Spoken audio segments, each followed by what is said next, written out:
नमस्कार दोस्तों, आप सभी लोगों का हमारे YouTube चैनल पे स्वागत है।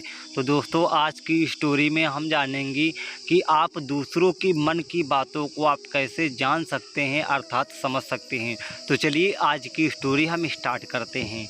कुछ लोग चेहरे के भाव को पढ़कर दूसरों के मन की बात जान लेते हैं अर्थात वे मनोभाव को जानने में माहिर होते हैं। लेकिन आपके मन में क्या चल रहा है इस शब्दांश को जानकर बता देना उनके बस की बात नहीं होती है। हम आपको एक ऐसी ट्रिक बताने जा रहे हैं जिससे कि आप दूसरों के मन की बात अर्थात शब्दांश सुन सकेंगे।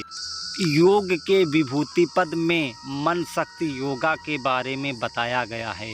इसके अभ्यास से यह संभव हो सकता है कि इस योग की साधना करने से व्यक्ति दूसरे के मन की बात अर्थात शब्दांश को जान सकता है और यह बहुत ही सरल साधना है। योगानुसार ज्ञान की स्थिति में संयम होने पर दूसरे के चित्त का ज्ञान होता है। हम हमेशा अपने मन में ही रमे रहते हैं, इसलिए तो हम दूसरों के मन की कभी नहीं सुन पाते हैं। इस मन या चित्त को चुप कर देंगे तो दूसरों के मन की आवाज़ सुनाई देने लगेगी। अगर हम सीधा या सरल भाषा में बोलें कि जब तक आप बोलते हैं सामने वाला सुनता है, आप बोलना बंद करते हैं तभी सामने वाला जो बोल रहा है उसे आप सुन सकते हैं और साथ ही उसको समझ सकते हैं। ठीक इसी तरह यदि आपका मन चुप है तभी आपको दूसरे के मन की आवाज़ सुनाई देने लगेगी।